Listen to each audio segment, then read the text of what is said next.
नमस्कार, आप देख रहे हैं हिमाचल दस्तक की प्रस्तुति दस्तक दिन भर। मैं हूं आपके साथ यशपाल सिंह। आइए नजर डालते हैं आज के मुख्य समाचारों पर। भालू के हमले से 2 युवक लहूलुहान, सैंज के गाड़ा पारली की है वारदात। आग पीड़ितों को 1.5 लाख, पलाना पहुंचे मुख्यमंत्री जयराम ठाकुर ने दी राहत। मनमाने दाम वसूलने पर 21,000 रुपए जुर्माना, पद्दर बाजार में खाद्य आपूर्ति विभाग ने की छापेमारी। 16 नवंबर तक साफ रहेगा मौसम, पर तापमान गिरने से और बढ़ेगी ठंड। पुल गिरने में लापरवाही बरतने वालों पर 2 दिन में कार्रवाई नहीं हुई तो करेंगे प्रदर्शन, करसोग ब्लॉक कांग्रेस ने दी चेतावनी। और अब समाचार विस्तार से। कुल्लू जिला की सैंज के तहत आने वाली ग्राम पंचायत गाड़ा पारली में भालुओं ने 2 युवकों पर हमला कर उन्हें लहूलुहान कर दिया। घायल युवकों के सिर, हाथ और पैर पर काफी जख्म हो गए हैं। परिजन ग्रामीणों की मदद से घायल अवस्था में उन्हें उपचार के लिए सामुदायिक स्वास्थ्य केंद्र सैंज लेकर पहुंचे। ग्रेट हिमालयन नेशनल पार्क के तहत आने वाली इस पंचायत के लोग घटना से दहशत में हैं। शुक्रवार की सुबह 10 किलोमीटर उठाकर घायलों को भियाली स्थित सड़क तक लाया गया, जहां से उन्हें सामुदायिक स्वास्थ्य केंद्र सैंज लाया गया। मामले की पुष्टि करते हुए ग्राम पंचायत प्रधान यमुना देवी ने कहा कि 32 वर्षीय कमली राम और 36 वर्षीय प्रेमचंद पर 2 भालुओं ने हमला कर दिया, जिससे वे बुरी तरह से जख्मी हो गए हैं। मुख्यमंत्री जयराम ठाकुर ने शुक्रवार को जिला कुल्लू के प्राचीन गांव मलाना का दौरा किया।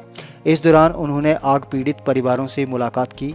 उन्होंने मुख्यमंत्री आवास योजना के अंतर्गत पीड़ित परिवारों को 1.5 लाख रुपए देने की घोषणा की। उन्होंने मनरेगा के अंतर्गत प्रत्येक प्रभावित परिवार को 40,000 रुपए प्रदान करने की घोषणा भी की। इसके अलावा अग्निकांड में जिन परिवारों के घर पूरी तरह से नष्ट हो गए हैं, उन्हें अपनी ऐच्छिक निधि से 25,000 और आंशिक रूप से नष्ट हुए घरों के परिवारों को 10,000 रुपए देने की घोषणा की। गौर हो कि मलाना में अक्टूबर में भीषण अग्निकांड हुआ था और 36 परिवार प्रभावित हुए थे। इस दौरान उन्होंने मलाना में स्वास्थ्य उपकेंद्र खोलने की घोषणा करते हुए कहा कि इस संस्थान में शीघ्र ही स्वास्थ्य कर्मी उपलब्ध करवा दिए जाएंगे। उन्होंने राजकीय उच्च विद्यालय मलाना को राजकीय वरिष्ठ माध्यमिक पाठशाला में अपग्रेड करने का भी ऐलान किया। पिछले दिनों यहाँ पर भीषण अग्निकांड हुआ, 36 मकान जल करके राख हो गए और इसके अलावा 5-6 मकान और भी जो है वो उनको भी आंशिक रूप से नुकसान हुआ। उस दिन मेरी पंचायत के लोगों के साथ यहाँ पर बातचीत हुई, ईश्वर सिंह जी के साथ भी बातचीत हुई और बातचीत होने के बाद मैंने वादा किया था कि मैं आपके गांव जो है कुछ दिनों के बाद जरूर पहुंचूंगा। जितने भी परिवार यहाँ पर प्रभावित हुए हैं अग्निकांड की वजह से, 36 मकान जो जल करके राख हुए, सभी को 36 मकान के जो लोग हैं उनको सरकार की ओर से पहले भी हम मदद कर चुके हैं। कुछ कपड़े दिए हैं, कुछ इसके अतिरिक्त जो बर्तन दिए हैं और रहने के लिए जो और व्यवस्था मदद कर सकते थे वो भी की है, टेंट्स दिए हैं।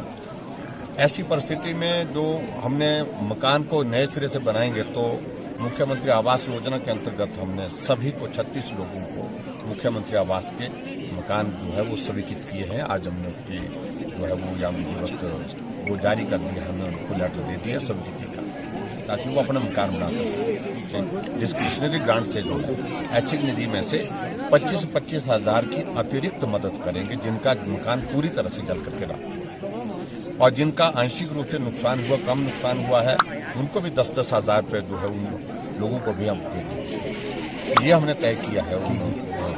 इसके अतिरिक्त टिड्डी के लगभग 70 स्लीपर वो बनते हैं, तो हर परिवार को यहाँ हम देंगे सरकार की ओर से टिड्डी के तहत। एक और महंगाई ने आम लोगों का बजट बिगाड़ दिया है तो दूसरी ओर दुकानदार मनमाने दाम वसूलकर चांदी कूट रहे हैं। ऐसी ही शिकायतों का संज्ञान लेते हुए खाद्य एवं आपूर्ति विभाग ने पद्दर और नारला बाजार में दबिश दी। इस दौरान पद्दर और नारला बाजार में 40 प्रतिष्ठानों में छापेमारी कर खाद्य सामग्री के अधिक दाम वसूलने की एवज में 21,565 रुपए का जुर्माना वसूला गया। छापामारी में 12 दुकानदारों से 3 क्विंटल 17 किलो फल सब्जियां जब्त कर उन्हें जुर्माना लगाया गया। खबर की पुष्टि पद्दर खाद्य आपूर्ति विभाग के निरीक्षक केसी पुरी ने की है। एसडीएम पद्दर के देशों की अनुपालना में आज मैंने पद्दर की मार्केट उसमें नारला भी चेक किया, जिसमें पर 40 प्रतिष्ठानों का निरीक्षण किया, जिसमें 12 के सीजर काटे गए। 12 में उसमें 3 कुंटल 17 किलो मतलब ये जो वस्तु है आवश्यक वस्तु जो है जब्त की गई, जिसमें 56 किलो आलू प्याज, 15 किलो मीट तथा 2 कुंटल 46 किलो फल और सब्जियां इत्यादि इत्यादि है। तो ऐसा कि मौके पर जब हमने देखा तो उन व्यापारियों का कहना है कि हमें बिल नहीं दिए जा रहे, तो उन्हें मौका पर निर्देश दिए गए कि जब भी अगर आप अपना सामान खरीदते हैं तो सामान खरीदते समय उनसे बिल जरूर लें और रेट लिस्ट प्रदर्शित करें। हिमाचल प्रदेश में अब रातों के साथ दिन भी ठंडे होने लगे हैं। अधिकतम तापमान में लगातार गिरावट आने से प्रदेश में दिन के समय भी ठंड का एहसास होने लगा है। मौसम विज्ञान केंद्र के पूर्वानुमान के तहत हिमाचल में 16 नवंबर तक मौसम साफ बना रहेगा। हालांकि इस दौरान दिन के समय मौसम साफ बना रहेगा, मगर न्यूनतम तापमान में आगामी दिनों के दौरान भी गिरावट आने की संभावना है। राज्य के अधिकतर क्षेत्रों में शुक्रवार को दिन के समय मौसम साफ रहा। दोपहर तक चटक धूप खिलने से मौसम सुहावना बना रहा, मगर दोपहर बाद शीतलहरों से अधिकतम तापमान में फिर से गिरावट दर्ज की गई। करसोग में चिंडी दछेहण निर्माणाधीन सड़क पर शालक के समीप 1 माह के अंदर गिरे पुल मामले ने अब तूल पकड़ लिया है। यहां शुक्रवार को पुल निर्माण में बरती गई लापरवाही को लेकर ब्लॉक कांग्रेस सामने आ गई है। ब्लॉक कांग्रेस सचिव उत्तम चंद चौहान ने कहा कि अगर 2 दिन में इस मामले को लेकर सख्त कार्रवाई नहीं हुई तो कांग्रेस पीडब्ल्यूडी डिवीजन के बाहर धरना प्रदर्शन करेगी। उन्होंने आरोप लगाया कि कार्य में भारी अनियमितता बरती गई है, तभी 1 महीने के अंदर पुल गिर गया, जो जनता के पैसे का दुरुपयोग है। इस मामले में अगर 2 दिनों में दोषियों के खिलाफ सख्त कार्रवाई नहीं हुई तो ब्लॉक कांग्रेस पीडब्ल्यूडी डिवीजन के बाहर धरना प्रदर्शन करेगी। वहीं इस मामले में अधीक्षण अभियंता मंडी के कौशल का कहना है कि मीडिया के माध्यम से मामला ध्यान में आया था। इस मामले को लेकर अधिशासी अभियंता से रिपोर्ट मांगी गई है। अगर कोई लापरवाही सामने आई तो दोषियों के खिलाफ कड़ी कार्रवाई होगी। 2 दिन पहले करसोग शलाग रोड जो अभी निर्माणाधीन है उसमें लगभग एक 8 लाख रुपए की लागत से एक पुलिया बनाई जाती है, और वो पुलिया मात्र 5 या 10 दिन के अंदर हप जाती है।